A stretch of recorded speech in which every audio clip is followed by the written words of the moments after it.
ॐ वसुदेवसुतं देवं कंसचानूरमर्दनं देवकी परमानन्दं कृष्णं वन्दे जगद्गुरुं। সকলকে সুপ্রভাত। আজ দ্বিতীয় দিন skill development translation workshop on translation in Indian languages. আমাদের এখানে আছে সংস্কৃত এবং বেঙ্গলি। এই ওয়ার্কশপে আজ দ্বিতীয় দিন এবং শুরু হচ্ছে আজকে প্রথম একাডেমিক সেশন। এই সেশনে আমরা বক্তা রূপে পেয়েছি ডক্টর গুরুচরণ দাস মহাশয়। তিনি আমাদের মাঝে উপস্থিত রয়েছে। আমি স্যারকে অনুরোধ করব মঞ্চে আসন গ্রহণ করার জন্য।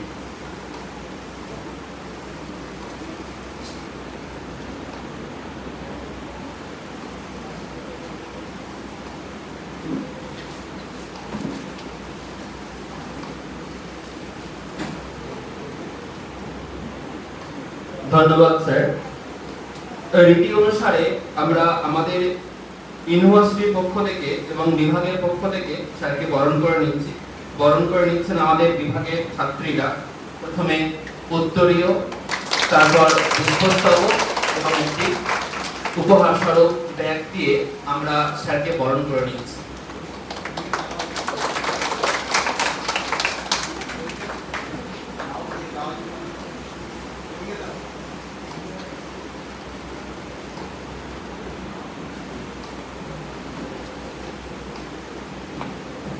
ছাত্রীদেরকে অনেক ধন্যবাদ। ন্যাশনাল ট্রান্সলেশন মিশন মাইসোর ঐকান্তিক আর্থিক সহযোগিতায় এবং আমাদের বিশ্ববিদ্যালয়ের পক্ষ থেকে যে 3 দিন ব্যাপী ট্রান্সলেশন বা অনুবাদের উপরে ওয়ার্কশপ আয়োজন করেছি আমরা, তার দ্বিতীয় দিন। সেই দ্বিতীয় দিনের প্রথম শৈক্ষিক সত্রতে আমরা বক্তা রূপে পেয়েছি ডক্টর গুরুচরণ দাস মহাশয়কে। স্যার আমাদের সাথে বহুদিনের পরিচিত এবং যারা এখানে তোমরা ছাত্রছাত্রীরা আছো সকলেই স্যারকে চেনো। স্যার প্রথিতযশা একজন শিক্ষক মহাশয় বা অধ্যাপক। যতটা ওনার সম্পর্কে জানি খুব সংক্ষেপেই বলছি।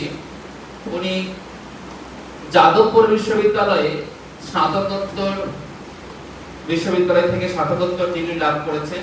বিষয় ছিল ব্যাকরণ। তারপর দীর্ঘ 38 বছর তিনি অধ্যাপনা করেছেন সংস্কৃত বিভাগ মাথাভাঙা কলেজে।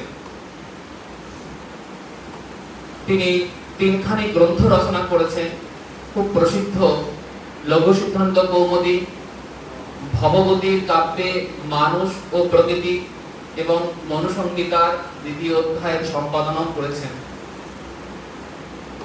আমাদের সাথেও আমাদের বিভাগ থেকে বহুদিনের সম্পর্ক। বিভিন্ন কাজে তিনি আসতেন এবং খুব দক্ষতার সাথে তিনি সমস্ত কাজ নির্বাহ করতেন। আমাদেরকে বিভিন্ন পরামর্শ দিতেন। গুরুজনদের মতোই তিনি আমাদেরকে বিভিন্ন কাজে পরামর্শ তথা তিনি শিখিয়ে দিতেন। সেই রকম একজন স্যারকে আজকে পেয়ে আমাদের বিভাগ ধন্য। আমরা ঋদ্ধ হব আশা করি ওনার বক্তব্যের বিষয় সেন্স রিলেশন ইন ট্রান্সলেশন। আমি স্যারকে অনুরোধ করছি ওনার বিষয় উপস্থাপন করার জন্য।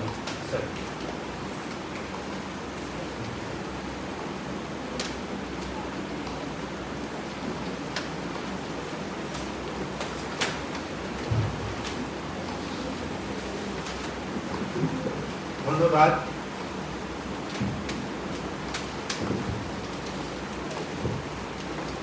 সকলকে ধন্যবাদ এবং শুভেচ্ছা। আর সবচেয়ে বেশি করে ধন্যবাদ প্রাপ্ত এই ইউনিভার্সিটির সংস্কৃত বিভাগের যে দুজন অধ্যাপক, তরুণ অধ্যাপক এবং এই বয়সে তারা যে পাণ্ডিত্য অর্জন করেছে সেটা সত্যি ঈশ্বরীয়। এই বয়সে আমরা এতটা কিছু ভাবতাম না। এরা অনেক আধুনিক, অনেক ডাইনামিক এবং এদের পাণ্ডিত্য প্রস্তাবিক। আর এই দুজনে অভিজিৎ বাবু এবং সৌম্যজিৎ বাবু এত অ্যাক্টিভ যে সত্যি আমি এখনো বিস্মিত হই যে এরা যদি এরকম ভাবে কাজ করে যান তাহলে ভবিষ্যতে এমন কিছু করবে যে সত্যি আমাদের গর্বের বিষয় হবে সেটা। এখন আমি এদের জন্য গর্ববোধ করি, কারণ সত্যি বলতে কি এরা তো আমাদের ছাত্রছাত্রীর মতোই ছাত্রদের বয়সে। তাই সেদিকটা আমি ভাগ্যবান যে এদের দীর্ঘদিন এদের সান্নিধ্য লাভ করেছি। এই বুড়ো বয়স আমাকে যে ডাকে এটা আমার কাছে অনেক খানি।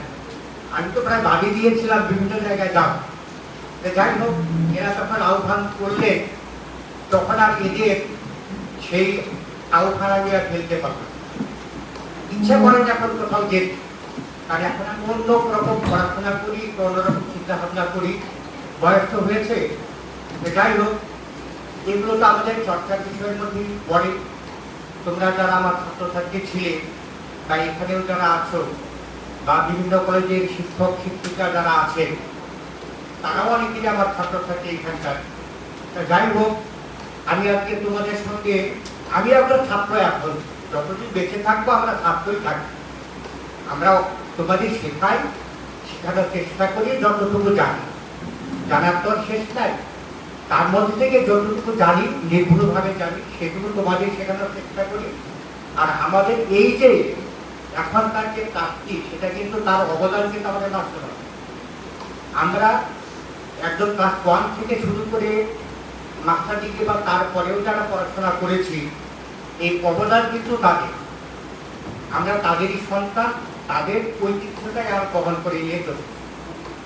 যাই হোক আমরা আজকে যে আলোচনা করব এটা অত্যন্ত গুরুত্বপূর্ণ একটা ব্যাপার যে এই বিশ্ববিদ্যালয়ে আমাদের এই যে অনুজ প্রতিম অধ্যাপক এরা যে এই উদ্যোগটা নিয়েছে যে ট্রান্সলেশন, ন্যাশনাল ট্রান্সলেশন মিশন, এটা কিন্তু খেলার নয়, অনেক অনেক বড় একটা মিশন। আর তোমরা কেন অনেকেই ভয় পায়, কারণ যেহেতু বেসটা ঠিক মতো হয়নি। ট্রান্সলেশনটা করতে গেলে একটা বেস দরকার। ভালো বাড়ি তৈরি করতে গেলে যেরকম বেস দরকার হয়, সেরকম যে কোনো ভাষা শেখার জন্য একটা বেস দরকার হয়। এবার সংস্কৃত আর বাংলা যে সম্পর্কটা, সেটা তোমাদের না বলে দিলেও চলবে। আমরা বাংলা ভাষীরা সেদিক থেকে অনেক ভাগ্যবান যে সংস্কৃতের সঙ্গে আমাদের অনেক মিল আছে।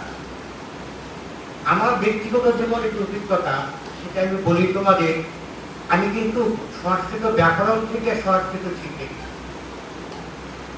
সংস্কৃত ভাষায় প্রচুর বই পড়তাম। একসময় বিএসএ পড়াকালীন অনেক বই পড়তাম, সবই সংস্কৃত। তার ব্যাখ্যাগুলো বা ফুটনোট সেগুলো সংস্কৃতেই পড়তাম। যার ফলে হলো কি যে সংস্কৃত যে প্রয়োগটা, সেটা আমার কিন্তু ব্যাকরণ না দেখেও মোটামুটি পারতাম। তারপরে ব্যাকরণ দেখে সেটা অনেকটা নিশ্চিত হয়েছিল। এবার এই যে সেলফ রিলেশন ট্রান্সলেশন, এটা কিন্তু যে কোনো অনুবাদের প্রাণ। ট্রান্সলেশন মানেই হচ্ছে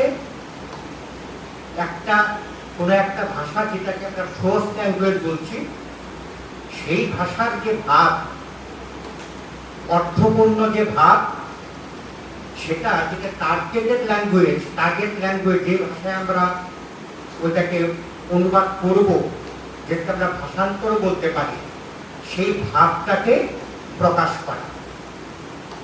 একদম যদি আক্ষরিক অনুবাদ করো তাহলে ব্যাপারটা কিরকম দাঁড়াবে তোমার একটু উদাহরণ দিই। আমাদের ক্লাস 12-এ একটা পাঠ্য ছিল ইংরেজি শিক্ষার উপর, ইংরেজি শিক্ষার প্রসারটা কিরকম, সিদ্ধার্থ শাস্ত্রী লেখা। ওখানে একজন কেরানি তার বসকে বলছে যে তার বাড়িতে অনেক পোষ্য, অনেক লোক তারা একটা ফ্যামিলিতে আসেন, অল্প অল্প মাইনে পান, তাতে চলে। উনি ইংলিশকে কিভাবে বললেন খেয়াল করো, বলছে my house morning and evening 20 leaves fall, little little pay, how manage? আর মানে শুধু শব্দগুলোই বললেন, কিন্তু ওইটা যে কি ভাব কি অর্থ আমরা শুনে এখন হাসবো। আমার বাড়িতে 20টা পাতা পড়ে, অল্প মাইনে পায়, কি করে চল? কারণ দেখো, এইটা হচ্ছে একদম যদি তুমি আক্ষরিক অনুবাদ করে এইরকম টাকা। এখন তো বিভিন্ন টুলস বেরিয়েছে, সেখানেও আক্ষরিক অনুবাদ হয়, কিন্তু দেখবে এরকম বিদ্যুটে লাগে। একসময় আমাদের দেশে রাশিয়ার অনেক বই অনুবাদ, রাশিয়ান ভাষা থেকে অনুবাদ পাওয়া যেত, আমিও অনেক কিনেছিলাম, ওদের পত্রিকার মেম্বারও হয়েছে। এমন বিদ্যুটে ভাষা, সেটা বোঝা যায়। সেই জন্য এই ভাবটাকে ভাষান্তরে নিয়ে যাওয়া, এটা কিন্তু খুবই মুন্সিয়ানার কাজ। আর এইটা অর্জন করতে গেলে যেটা করতে হয়, পারদর্শিতা অর্জন করতে হয়। যে দুটো ভাষা নিয়ে কারবার, সংস্কৃত এবং বাংলা, আমরা যেটা আজকে আলোচনা করছি, সংস্কৃত এবং বাংলা দুই ভাষাতেই বেশ ভালো রকম যদি দক্ষতা না থাকে, তাহলে কারোর পক্ষেই ভালো ট্রান্সলেশন করা সম্ভব না। তোমরা যারা এই 11-12 থেকে সংস্কৃত পড়ছো, তোমরা জানো যে প্রত্যেকটা গল্পে তার সংস্কৃত ভাষার যে তোমার গঠন বৈচিত্র্য, যে শব্দ চয়ন, বাক্যবিন্যাসের যে রীতি, সেটি কিন্তু একদম ইউনিক, পৃথিবীর কোনো ভাষার সঙ্গে মিলবে না। এখানে কর্তা কর্ম ক্রিয়া বাক্যে বসানো কোনো নির্দিষ্ট নিয়ম নেই। যেখানে যেই পদ বসালে শুনতে শ্রুতি মধুর হবে, সেখানে সেই পদটা বসাতে হয়। এবার এরকম ভাবে যে অত্যন্ত অর্নামেন্টেড সায়েন্টিফিক এই যে একটা ল্যাঙ্গুয়েজ, যেখানে একটা অনুস্বার বিসর্গ বাদ দেওয়া যায়, হ্যাঁ, যেখানে একটা অনুস্বার বিসর্গ বাদ দেওয়া যায়, বাদ দিলে অন্যরকম অর্থ হয়ে যায়। এরকম একটা ভাষা, এটা আয়ত্ত করতে গেলে অনেক পরিশ্রম দরকার, অধ্যবসায় দরকার, তার সঙ্গে মেধাটাকেও আরেকটু ঘষে মেজে উন্নত করা দরকার। মানুষের মেধা তৈরি হয় কিভাবে? পরিশ্রম, অধ্যবসায়, আর যেটাকে আমরা বলি ডেডিকেশন, একদম লেগে থাকতে হয়। তোমরা অনেকেই প্রচুর স্ক্রিন টাইম ইউজ করো, সারাদিনে কত ঘন্টা হয় অনেকে তোমরা নিজেরাই জানো। তা এরকম করলে না, যদি স্ক্রিন টাইম ইউজ করতেই হয় সাবজেক্টের উপরে করো, তাহলে দেখবে ধীরে ধীরে ধীরে ধীরে, আর অসীম ধৈর্য দরকার। ধৈর্য না হলে কখনো একটা পর্যায়ে যাওয়া যায় না। আবার ধরো সংস্কৃত ভাষা, তুমি যেরকম সংস্কৃতের বইগুলো পড়বে, প্রথমে ছোট যে সহজ সরল গল্পগুলো আছে, বাংলায় না সংস্কৃতে পড়ে, সংস্কৃতে কয়েকবার পড়তে পড়তে পড়তে পড়তে দেখবে ওগুলোর মানে বুঝতে পারছো।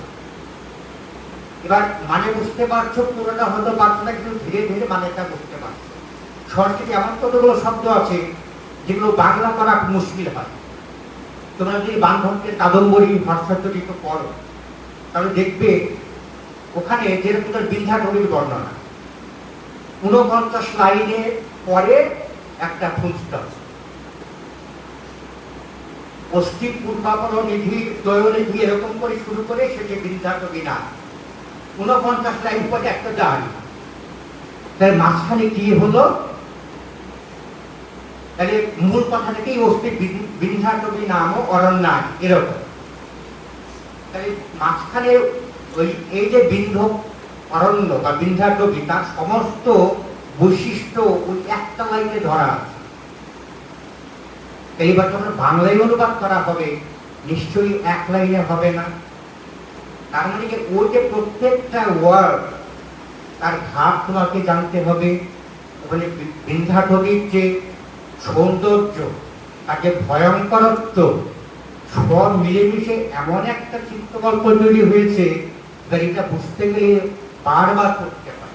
প্রত্যেকটা শব্দের অর্থ বুঝতে হবে, তার ভাব ব্যঞ্জনা বুঝতে হবে। তোমাদের মনে রাখতে হবে যে সংস্কৃত সাহিত্যের যে কবি যারা ছিলেন তারা কিন্তু কাব্য শেষ করতে হবে এরকম চিন্তাটা তাদের মাথায় আছে। কাব্য সরস্বতীকে কত রকম ভাবে সাজানো যায়, কত অলংকারে মণ্ডিত করে তাকে উপস্থাপন করা যায় যাকে আমরা মানসিক প্রতিমা বলি, এরকম ভাবে তারা নির্মাণ করেছে। যার যেরকম তার চিন্তা ভাবনা সেরকম ভাবে তারা রূপদান করেছে, যার ফলে জনে জনে এই তাদের যে স্টাইল বা রীতি সেটা আলাদা হয়ে যায়। কোনো কোনো রচনা পরিমাণ হয়ে বা কি লিখিয়েছে বারবার করে যেন তৃপ্তি হয় না। এমন কিছু লাইন আছে সংস্কৃতের, তুমি গদ্যকাব্যই বলো বা নাটকই বলো বা এমনি যেগুলো আমরা মহাকাব্য বলি সেগুলোই বলো, এমন কতগুলো শ্লোক আছে যেটা বাংলা করলে যেন ঠিক আসে। যেরকম ধরো আমি একটা শব্দ বলি, মহাশ্বেতা যখন চন্দ্রকে মহাশ্বেতাকে দেখে অক্ষত সরোবরের তীর, তখন কি মহাশ্বেতা তখন মন্দিরে পুজো দিচ্ছে, তাহলে কি ওখানে ছিল পরীর সমাপিতা হারাং। খেয়াল করো, পরীর সমাপিতা হারাং, যিনি আহার পরিসমাপ্ত, তার মানে খাওয়া দাওয়া সেরে উনি এখন বিশ্রাম নিচ্ছেন, আমরা বাঙালিটা দিচ্ছি। আর সংস্কৃতি একটা শব্দ হলো পরিসমাপিতা হারাং। দেখো এই যে কিছু কিছু শব্দ, বাংলাটা কিন্তু এরকম নয়। বাংলা ওই একটা শব্দে বাংলা কলমে 3-4টা শব্দ ইউজ করতে হয়, এই জিনিসগুলো কিন্তু খেয়াল। তারপরে দেখো সংস্কৃতের ধ্বনিমাধুর্য কখনো বাংলায় কিন্তু আনা যায়, কোনো ভাষাতেই দেওয়া যায়। এমন একটা ভাষা বারবার বললেও অতৃপ্তি হয় না, এক একটা লাইন বারবার করতে ইচ্ছে করে। আমি কত উদাহরণ দিব, তোমরা যদি পড়া শুরু করো দেখবে কখন তুমি সংস্কৃতির পরিবেশ হয়ে গেছে, তোমার অন্য ভিতর ভালো লাগবে। এই ইন্টারেস্টটা গ্রহণ তবেই বুঝবে ভিতরে কি ভাব আছে। এইটা তো কোনো সাহিত্যের, সংস্কৃতের দেখো শুধু সাহিত্য নয়, এখানে যেরকম নীতিশাস্ত্র গ্রন্থ আছে, সাইন্টিফিক লিটারেচার আছে, আবার আমাদের যে ধর্মগ্রন্থগুলো, যেটা ধর্মগ্রন্থ বলি, গীতা, উপনিষদ, রামায়ণ, মহাভারত, আয়ুর্বেদের গ্রন্থগুলো আছে, তারপরে রসায়নের গ্রন্থগুলো আছে, প্রত্যেকটার ভাষা কিন্তু আলাদা। তোমরা এই যে ব্যাকরণ বা যাদের দর্শন আছে পাঠ্য, তাদের যে টেক্সটগুলো দেখবে, টেক্সটগুলোর ভাষা কিন্তু অন্যরকম, সাহিত্যের ভাষাটা অন্যরকম। আবার যখন তুমি যেরকম চরক সংহিতা বা সুশ্রুতা সংহিতা যখন পড়বে, তখন তার ভাষাটা আরেক রকম, তার টেকনিকের টার্মগুলো আরেক রকম। এবার এই জিনিসগুলো বুঝতে গেলে ওই বিষয়ে বড় ডিপ স্টাডি দরকার, তাহলে ভিতরে ভাবটা তোমার বুঝতে সুবিধা হবে। তাহলে অনুবাদের জন্য যেটা দরকার, যে দুটো ভাষা, যে ভাষাকে আগে সোর্স করছি সেই ভাষা এবং যেটাকে টার্গেট করে ওই ভাষায় রূপান্তরিত করব, ভাষান্তর করব, এই দুটো ভাষায় বেশ ভালো রকম দক্ষতা থাকবে, তা না হলে কিন্তু হবে না। বাংলা ভাষাও কিন্তু অনেক প্রচুর জিনিস আছে। বাংলা ভাষা অনেকের গদ্য বা কবিতা পড়তে ইচ্ছে করে, আবার অনেকে বারবার পড়তে ইচ্ছে করে। কেন ইচ্ছে করে? তারা যে ভাবটাকে তারা আয়ত্ত করেছে, যেটা প্রকাশ করতে চাইছেন, উপযুক্ত শব্দ চয়ন করে সেই ভাষাটাকে সেই রকম শব্দ বিন্যাস করে তারা প্রকাশ করে। তাহলে আমাদের বুঝতে গেলে তো ওই পর্যায়ে পৌঁছতে হবে, যার ফলে ভবভূতি এটাকে বলছে সমান ধর্মা। সমান ধর্মা, সহৃদয়া।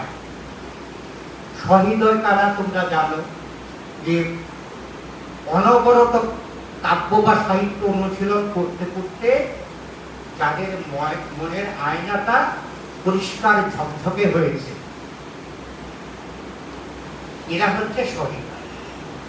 তাহলে তুমি যখন বাংলা এবং সংস্কৃত এই দুটো ভাষায় অনুবাদ করো, দুটো ভাষাতেই তোমার প্রকাশ রীতি, বাক্য গঠন রীতি, শব্দের অর্থ, তারপরে তার ভাব, এইগুলো তোমাকে বুঝতে হবে।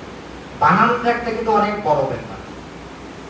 আমাদের তো বাংলায় বানান অন্যরকম হয়ে গেছে অনেক সময়।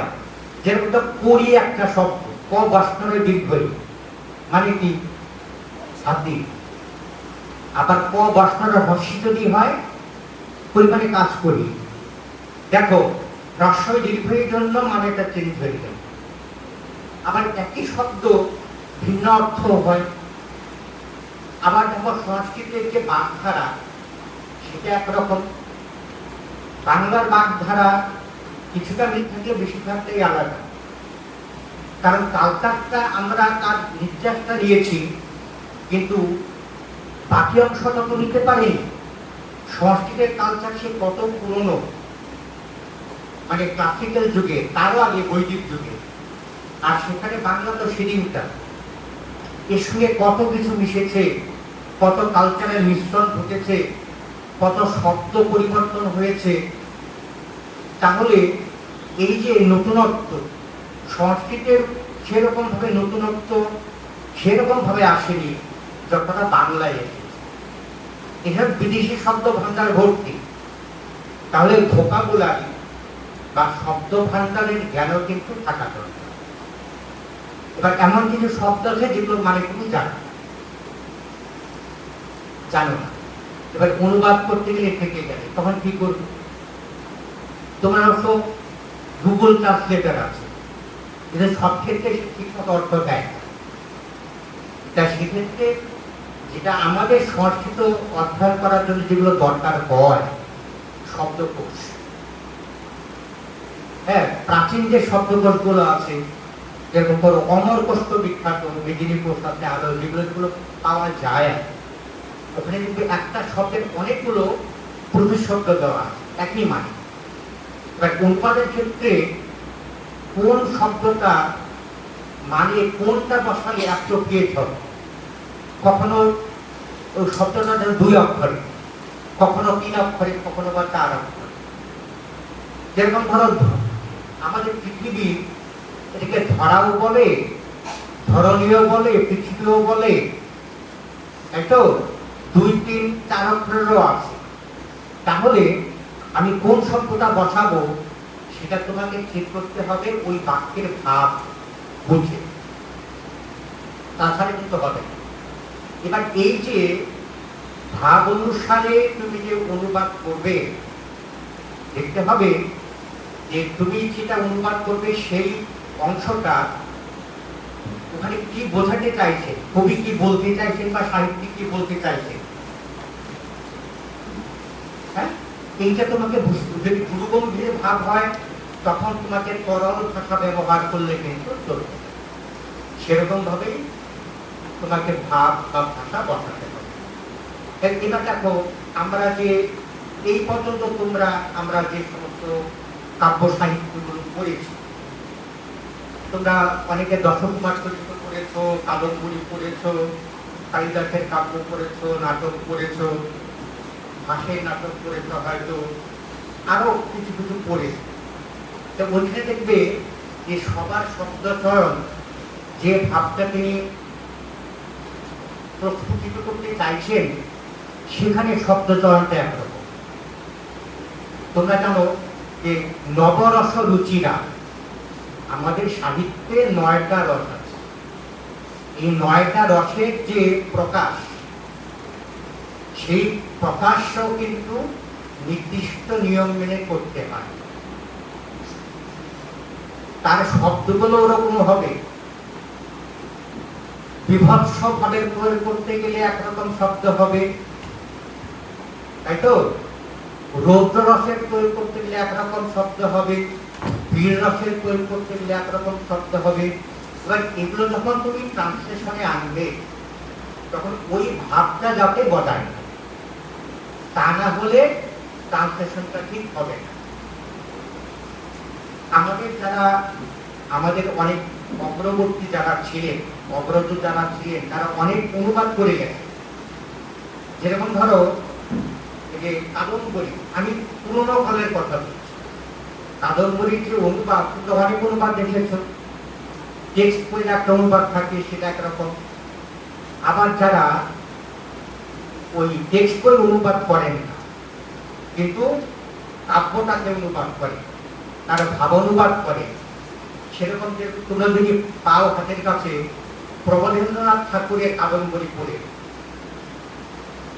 ওখানে দেখবে যে কাদম্বরীর যে পুরো কাদম্বরীটা পূর্বার্ধ ওখানে আছে, তার ভাষাটা দেখবে কোনো কোনো জায়গায় এমন হয়েছে যে উনি মানে এত বড় পণ্ডিত থাকা সত্ত্বেও, হওয়া সত্ত্বেও ওই জায়গাগুলো শব্দ পরিবর্তন করে, যেরকম শব্দ ছিল ওই শব্দটাই তিনি বসিয়েছেন, তার নাহলে ভাবটা পরিস্ফুট হবে না। এই যে ভাব পরিস্ফুট করা, তুমি বাংলা থেকে সংস্কৃত করো আর সংস্কৃত থেকে বাংলা করো, উভয় দিক দিয়ে কিন্তু এটা তোমাকে ব্যালেন্স রাখতে হবে। তাই অনুবাদ সুবিধা যেরকম আছে, অনেক সুবিধা, কারণ তুমি দুটো ভাষার মধ্যে কমিউনিকেট করতে পারছো। আর যদি বাংলা ভাষায় আমাদের সংস্কৃত গ্রন্থগুলো অনুবাদ না হতো, আমরা কজনে পড়তে পারতাম না কিন্তু। তাহলে এই অনুবাদের মাধ্যমে আমরা বিশাল সংস্কৃত সাহিত্যের অনেক কিছু জেনেছি।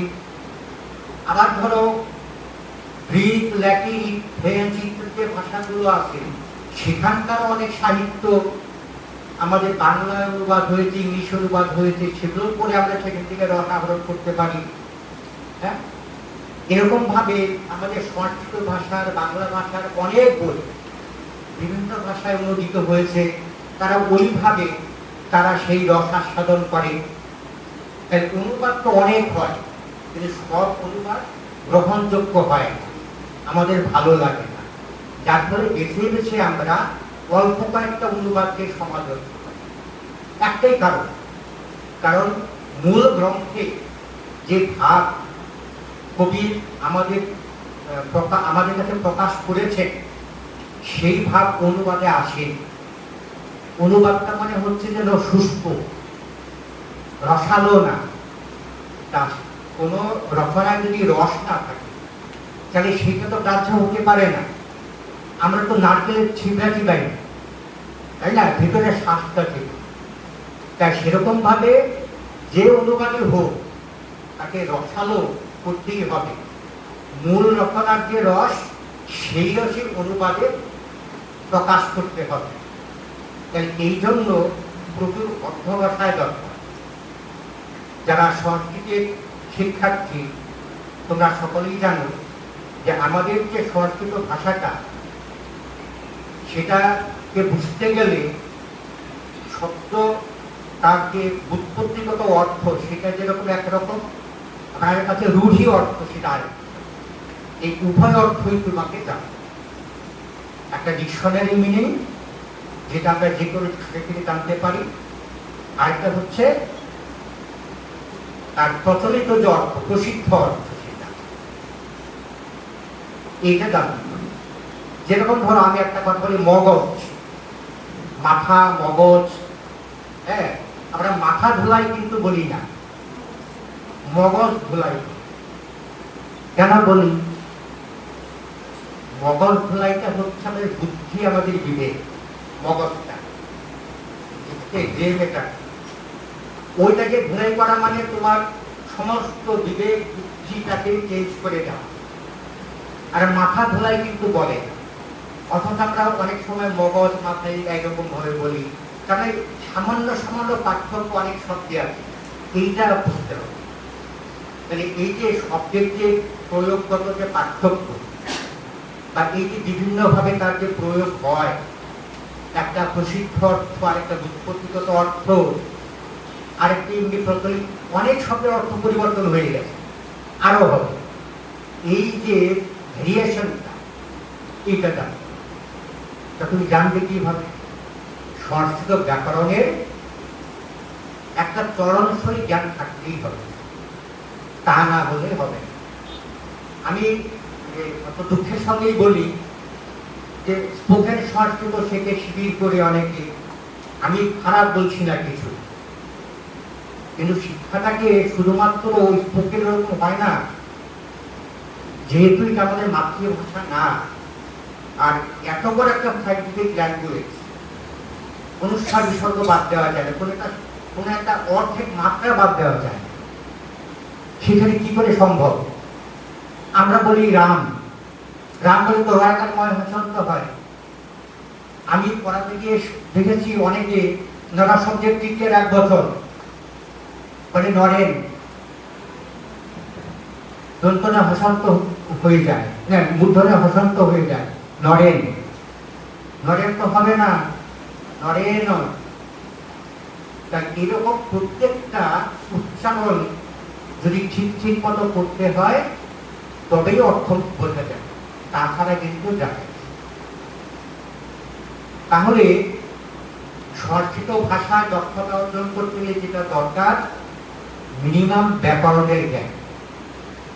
তোমার এই যে বিভিন্ন শব্দরূপ আছে, বিভিন্ন 10টা গণের ধাতুরূপ আছে, তার আবার 10টা লকার আছে, 10টা লকার বাদ 9টা লকার, বিভিন্ন প্রত্যয় আছে, এই যে উপসর্গ আছে, লিঙ্গানুশাসন আছে, সংখ্যাবাচক শব্দগুলোও আছে। এই সবগুলোর প্রয়োগ ধীরে ধীরে জানতে হয়। প্রথমে একটা সেন্টেন্স, তারপর একটু বড়, তারপর একটা প্যারাগ্রাফ, তারপর আরেকটু বড়, এরকম ভাবে প্রতিনিয়ত প্র্যাকটিস করতে করতে করতে করতে দেখবে একটা সময় তোমার সেই ফ্লুয়েন্সি এসে গেছে। ওই সময় দেখবে যার ভুল হচ্ছে না। এবার শুধুমাত্র তুমি যদি বাংলা সেন্টেন্স থেকে সংস্কৃত অনুবাদ করো বা সংস্কৃত সেন্টেন্স থেকে বাংলা অনুবাদ করো, তাহলে প্রাইমারি লেভেলটা পর্যন্ত হবে, তারপরে কিন্তু হবে না।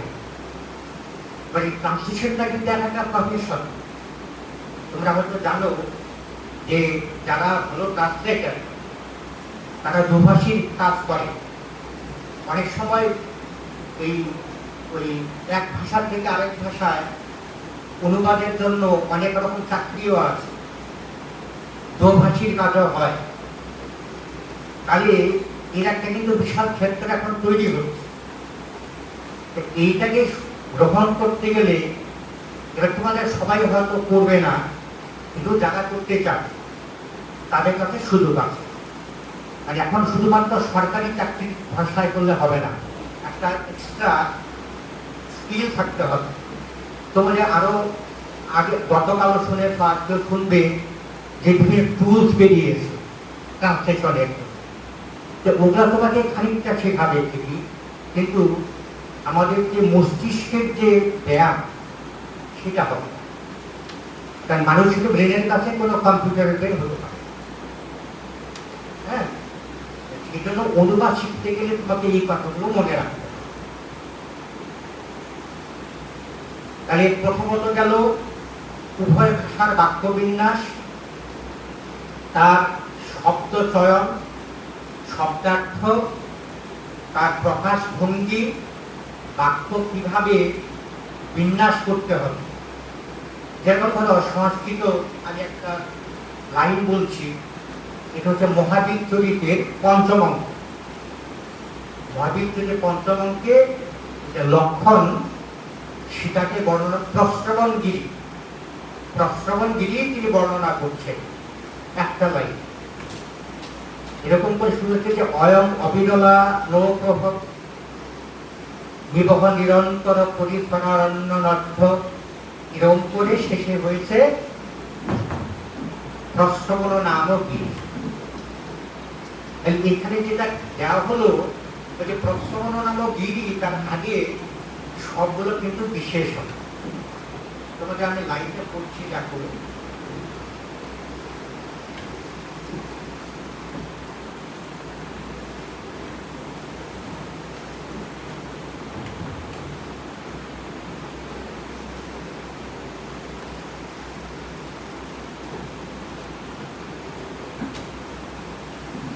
অয়ং অবিরলানক বিবহ নিরন্তর স্নিগ্ধ নীল পরিধরারণ্য পরিণক্ষ গদাবলীমুখ কন্দর অতত অভিসন্ন মান মেঘ মেঘরিত নীলিমা জনস্থান মধ্যম প্রস্তবন।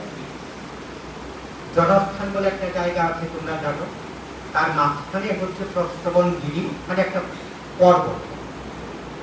প্রচন্ড মেঘ করেছে, এর যে মানে চূড়া এটা মেঘে নীল হয়ে আছে। এখানে বলছেন যে ঈশ্বরচন্দ্র বিদ্যাসাগর অনুবাদটা তোমাদের আমি বলতে থাকবো, এই সেই জনস্থান মধ্যবর্তী প্রস্তবন গিরি, এই গিরির শিখরদেশ আকাশপথে সতত সঞ্চরমান জলধর মণ্ডলীর নিবিড় নীলিমায় নিরন্তর অলঙ্কৃত হইতেছে।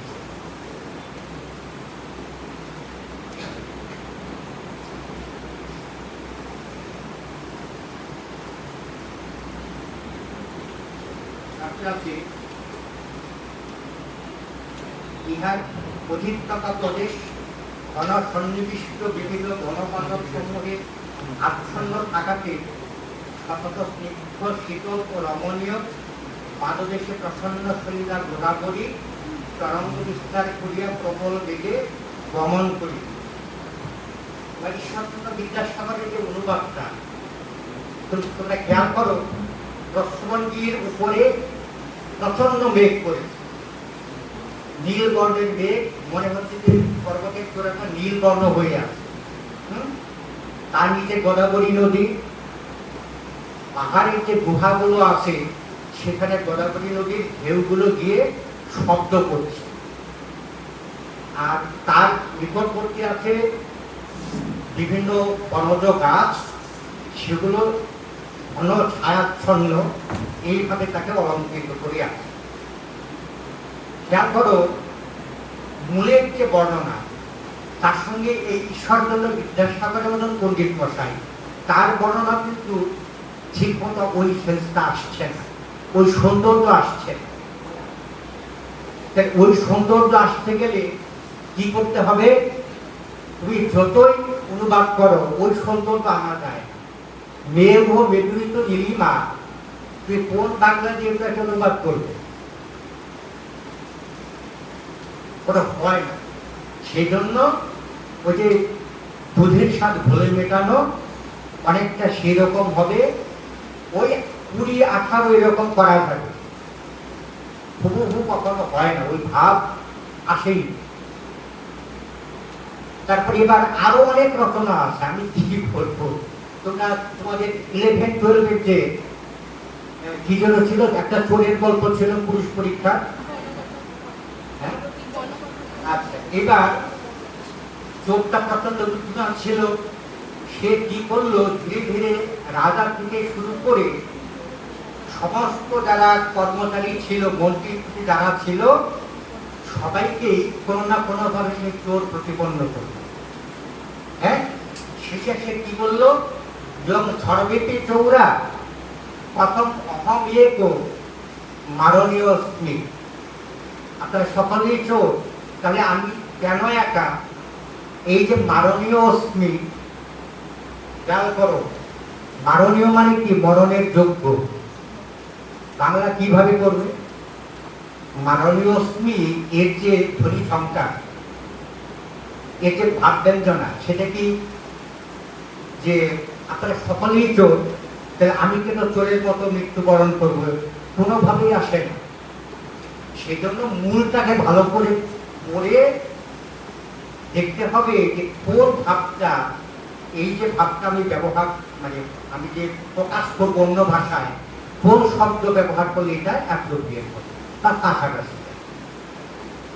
সেই জন্য সংস্কৃত থেকে যখন বাংলায় অনুবাদ করবে, এইগুলো কিন্তু খুব মাথায় রাখবে।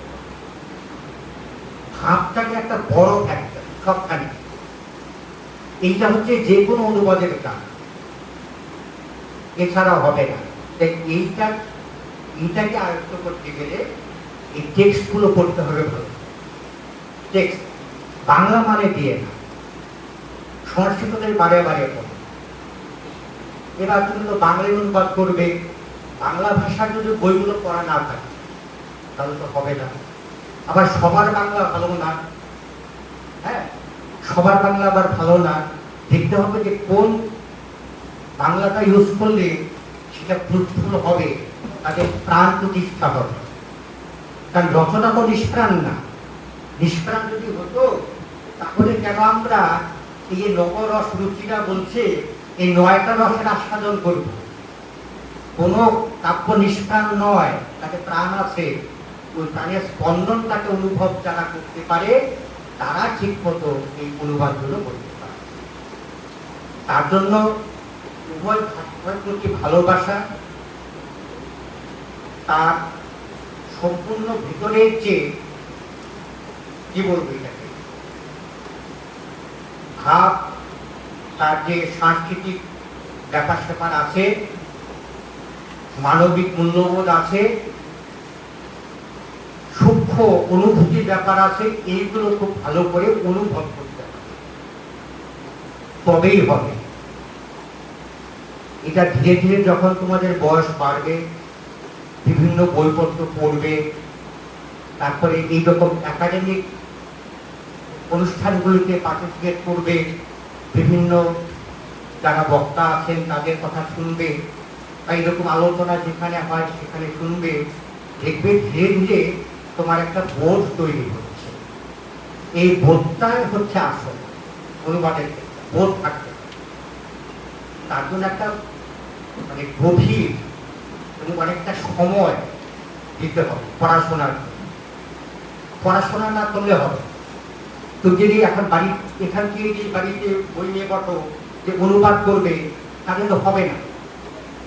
তোমাকে ওই স্টাইলটা রপ্ত করতে হবে, স্টাইলটা উভয় ভাষার স্টাইল রপ্ত করতে হবে, উভয় ভাষার বাগধারা আলাদা হবে। যেরকম ধরো ইংলিশে একটা কথা মেনি মেন মেনি মাইন্ড, তাই তো? এবার আক্ষরিক অর্থ কি? অনেক লোক অনেক মন, তা তো না, নানা মনি নানা মত। বাগধারাটা দেখো কিরকম হয়ে গেল। এরকম প্রত্যেকটা ভাষার এই ইডিয়মস গুলো আলাদা আলাদা, এগুলো খেয়াল রাখতে হবে। কোন প্রসঙ্গে এগুলো এসছে, আমাদের এখনকার যে সমাজ ব্যবস্থা, যে সামাজিক রীতিনীতি, আর সেই 2000 বছর আগে সামাজিক রীতিনীতি সম্পূর্ণ আলাদা। তুমি যখন অনুবাদ করবে তখন কোন যুগে তুমি আছো সেটা বড় কথা না, কোন যুগে রচনা তুমি অনুবাদ করছো সেই যুগটাকে সামনে রাখো। ওই সময়ে আমাদের কালচার বা কৃষ্টি বা সংস্কৃতি যাই বলো না কেন, তারপরে রীতিনীতি প্রথা এইগুলো কেমন ছিল, ওইগুলো একটু স্টাডি না করলে অনুবাদটা করো, এই বিষয়ে জ্ঞান থাকা। তা দেখো একজন ট্রান্সলেটরকে বা অনুবাদককে কথাটা ইকুইপড হতে হবে। তাই এই খুঁটিনাটি ব্যাপারগুলো যদি আয়ত্তে থাকে, অনুবাদ কোনো কঠিন কর্ম নয়। তারপর আরেকটা কথা, একা একা অনুবাদ কিন্তু অনেক সময় করা যায়। অনেক সময় এমন একটা জায়গা আসে যখন আর এগুলো যাচ্ছে না, তখন তোমার চেয়ে যারা ভালো জানেন বা এমনি আলোচনার যোগ্য যারা সমবয়সীরাও জানে, ছোট বয়সেরও অনেক কিছু জানে, তাই এগুলো আলোচনা করলে দেখবে একটা পথ বেরিয়ে আসে। সেই জন্য সবার আগে ভাষার উপরে দক্ষতা, দুই ভাষার উপরেই দক্ষতা, এটা বারবার বলছি আমি। এটা অ্যাকচুয়ালি শুরু করতে হয় মাধ্যমিকের পর থেকে, মাধ্যমিকের পর থেকেই শুরু করতে হয়।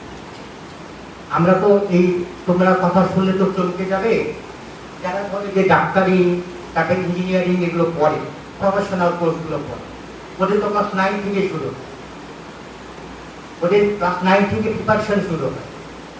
এত বড় যখন একটা হারকিউলিয়ান কাজ, তখন সেটা তো আগে থেকে শুরু করতে হয়। এবার অনেকেরই শুরু হয় না, শুরু করতে পারে না। সেজন্য যে বয়সে আছো, এখন অনেক ম্যাচিওর তোমরা এই বয়স থেকে শুরু করো। এই বয়স থেকে শুরু করলেও হবে, যেটা আগে 3 বছর লাগতো সেটা এখন 1 বছরও লাগবে না। তবে একটাই কথা, একাগ্রতা চাই, ধৈর্য চাই, অধ্যবসায় চাই, আর নিরন্তর অনুশীলন। এই করে প্রথমত টেক্সটগুলো পড়বে, তারপরে ব্যাকরণটা পড়তেই হবে, টুকটাক ব্যাকরণ না পড়লে হবে। হ্যাঁ, আমি অনেকের কাছ থেকে শুনেছি এরকম স্পোকেন সংস্কৃত, আমরা সংস্কৃত দিবসের অনুষ্ঠান করেছিলাম, বলে ওরা নিজেরা সংলাপ বলছে অহং গচ্ছতি। হ্যাঁ, অহং গচ্ছতি, এই দুর্দশা যাবে না, সেই জন্য এইগুলো ভালো করে শিখতে হবে। বেশি লাগে না, অল্প পরিশ্রমে হয়ে যায়। তোমরা গ্রামার থেকে টেক্সটে যাবে, টেক্সট থেকে গ্রামারে, তাতে অনেক সহজ হয়ে যায়। আর আমরা বাঙালিরা তো খুব লাকি, তার এখানে অনেক শব্দ আছে যেগুলি যদি তুমি ভার্ব করতে পারো, নাউন করতে পারো, আরো অনেক রকম পদ তৈরি করতে পারো একটা শব্দ, যে অন্য কোনো ভাষায় নেই। সেই জন্য বাঙালিদের সংস্কৃত শেখাটা অনেক সহজ। তাই আমি আশা করব তোমরা এগিয়ে যাও, লাইব্রেরিতে অনেকটা সময় দাও, স্যারদের কাছে জানো কিভাবে কি করতে হবে। আমরা তো মুখেই বলবো। হ্যাঁ, কি যেন একটা গান আছে রবীন্দ্রনাথের, আমার হাত ধরে তুমি নিয়ে চলো সখা। আমরা তো হাত ধরে নিতে পারবো না, আমরা তো পথ দেখিয়ে এইভাবে চলো।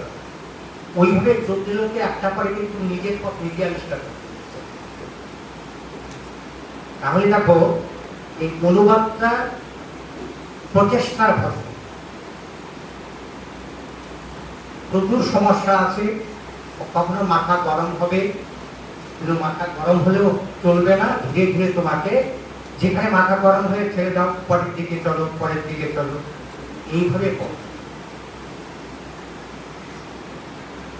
যেরকম ধর আমাদের এই যে পঞ্চতন্ত্র, হিতোপদেশ, বেতাল পঞ্চবিংশতি, সিংহাসন দাপ্তিকা, সুতর সপ্ততি, ভোজ প্রবন্ধ, এই গল্পের বইগুলো এরা সহজ ভাষায় লেখা। এগুলো পড়ো, অনেক ইন্টারেস্ট পাবে, ভাষার উপর একটা আলাদা দখল জন্মাবে। তারপরে দিকে গদ্য সাহিত্যগুলো পড়ো। কাদম্বরী কঠিন লাগতে পারে, কিন্তু কোনো কোনো জায়গায় এমন আছে যে বারবার করতে ইচ্ছে করবে। হর্ষচরিত পড়ো, প্রথম দিকেগুলো পড়ো, দেখবে অনেক ভালো লাগবে। আর এই সঙ্গে আরেকটা যেটা দরকার, কারণ সংস্কৃত ভাষা অলঙ্কার বহুল। তোমাদের আগে যেটা বলেছি যে সাহিত্যিকরা তাদের এই যে মানসিক প্রতিমা বা দেবী সরস্বতীকে বা কাব্যলক্ষ্মীকে তাদের অন্তরের সমস্ত মাধুর্য দিয়ে সাজিয়েছে। যতই অতিশয়োক্তি বলুক লোকে, কিন্তু সাজানোর ব্যাপারটাও তো একটা মুন্সিয়ান।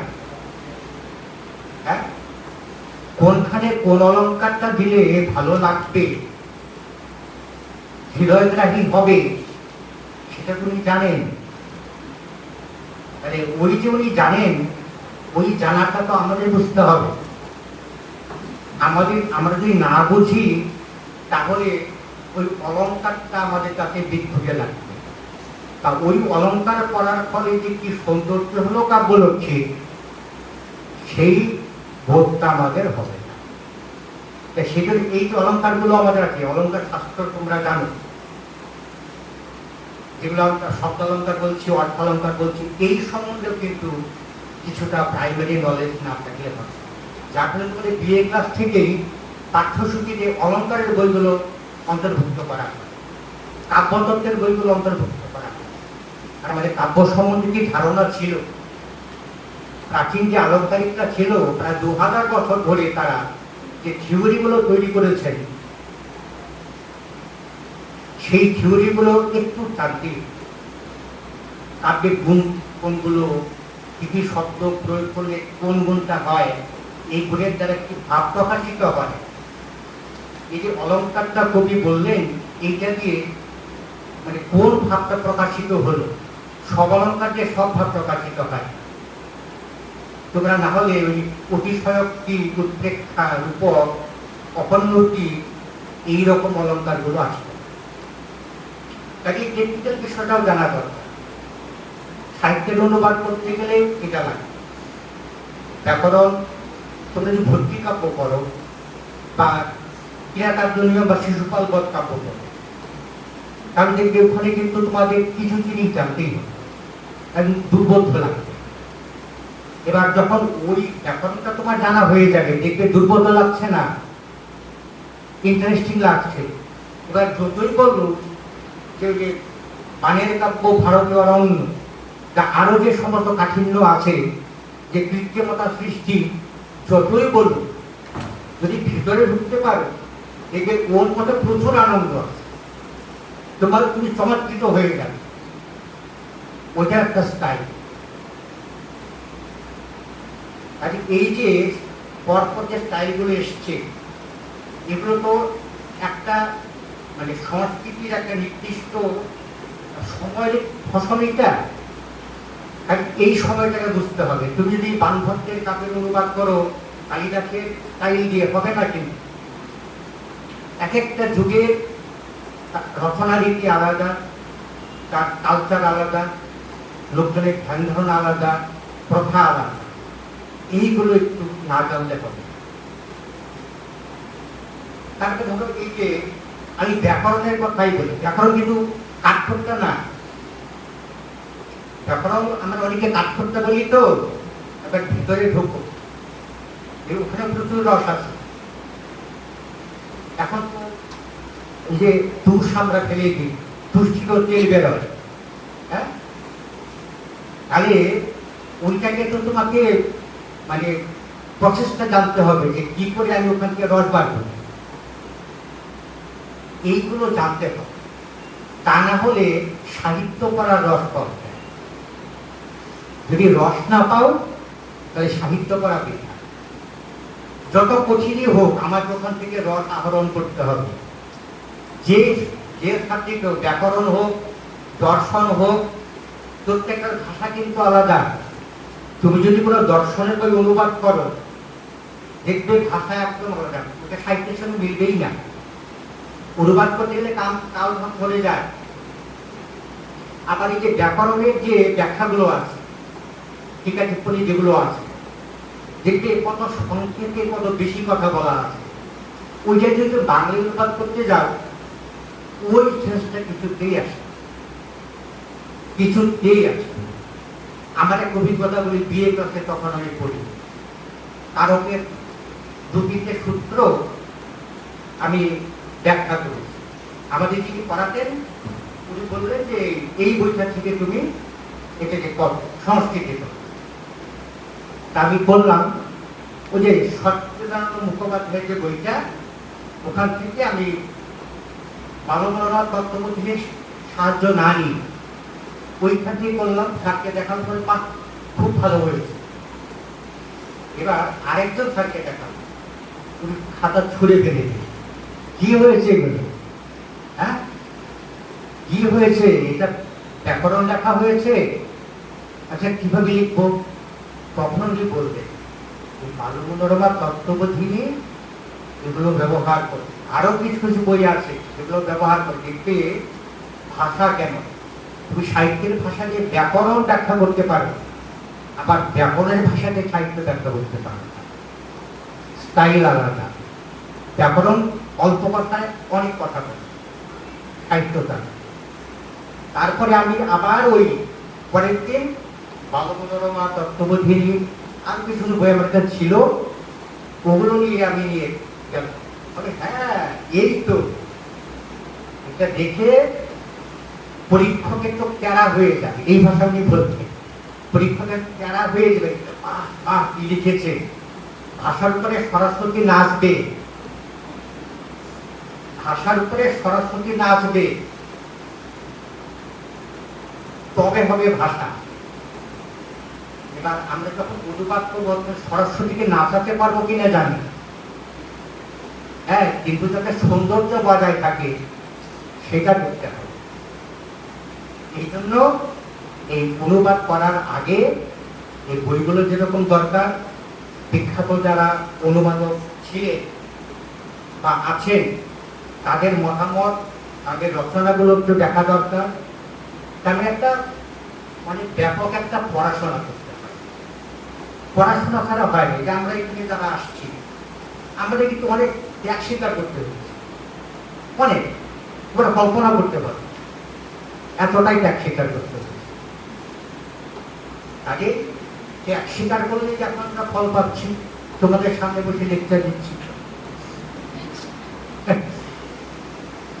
তাহলে এইবার অনেকক্ষণ তো বললাম, এবার তোমাদের থেকে প্রশ্ন করো আর কি জানার আছে।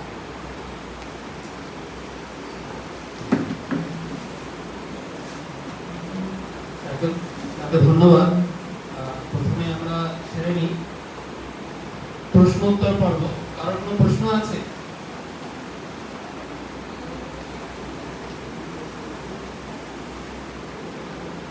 কেউ আছে?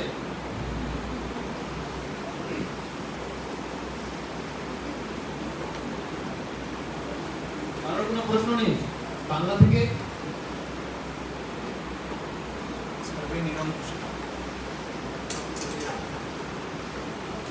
আর 3 মিনিট আছে আমার সময়। সব বুঝে গেলে প্রশ্ন থাকে না, না বুঝলে প্রশ্ন থাকে না, মাঝখানে থাকলে প্রশ্ন থাকে। কারণ আছে? আচ্ছা, আমি তোমাদের প্রশ্ন করি, অনুবাদ তোমরা কি প্র্যাকটিস করেছো? তোমাদের 5-10 নম্বরে খাটি অনুবাদ, বা কোন কোন জায়গায় তোমাদের অসুবিধাগুলো হয়েছে? কারণ আমিও ছাত্র ছিলাম, এখনো ছাত্র, আগেও অসুবিধা হয়েছে, এখন অসুবিধা। এবার আমার সঙ্গে তোমাদের কতটা মিল আছে অসুবিধা কি? কোন কোন জায়গায় অসুবিধাগুলো হয়? অসুবিধা হয় না? খুবই ভালো। আর যদি হয় তাও হয় কোন কোন জায়গায় হয়?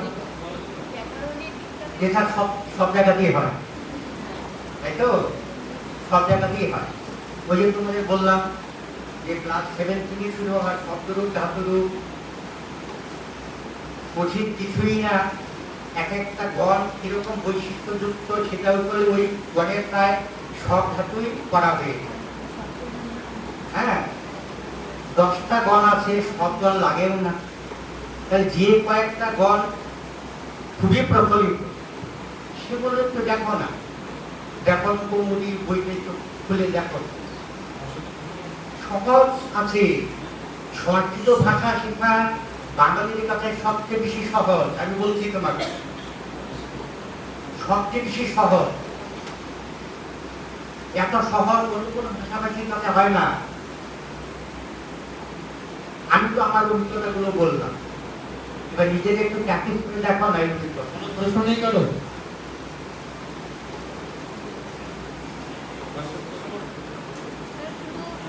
হ্যাঁ বলো। প্রশ্ন না স্যার, আমি ভাস্বতী বলছি।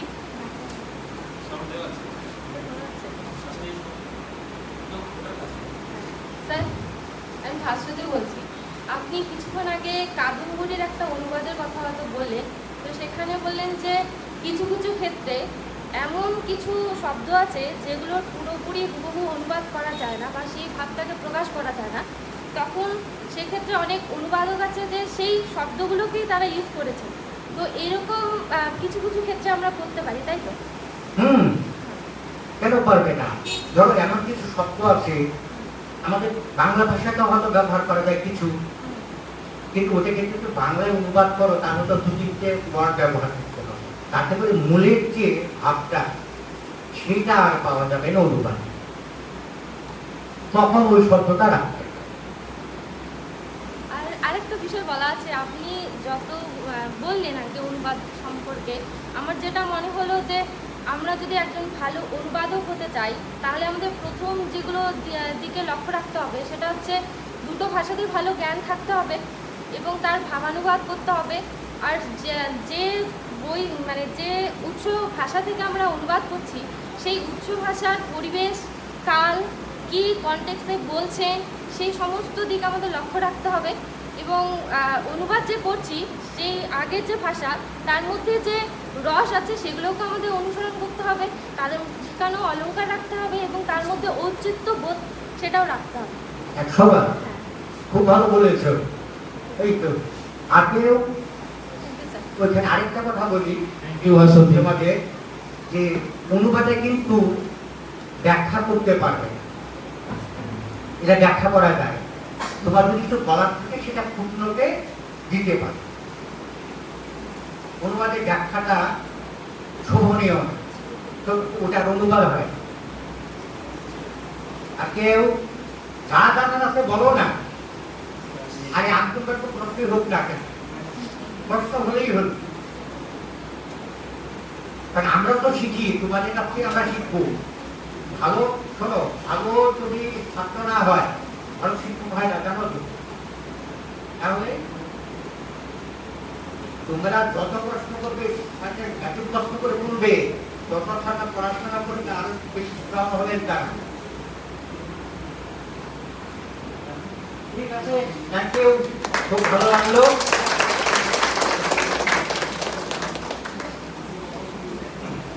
ডক্টর গুরুচরণ দাস মহাশয়কে অনেক অনেক ধন্যবাদ এবং কৃতজ্ঞতা নিবেদন করছি। অত্যন্ত প্রাঞ্জল ভাষায় অনুবাদ কেমন করে করতে হয়, কোথায় কোথায় বাধা আসতে পারে, এই সমস্ত বিষয় তিনি সুন্দরভাবে আমাদের সামনে ফুটিয়ে তুলেছেন। এবং আমার একটা কথা লেগেছে, কোন রচনা নিষ্প্রাণ হতে পারে না, প্রত্যেকটি রচনাতে প্রাণ প্রতিষ্ঠা করতে হবে। সত্যিই তাই, আমাদের উচিত আমরা যা লেখা লিখবো সেখানে যেন প্রাণ থাকে এবং সেটা যেন অপরের কাছে খুব সহজে পৌঁছে যায়। স্যারকে অনেক ধন্যবাদ। এখন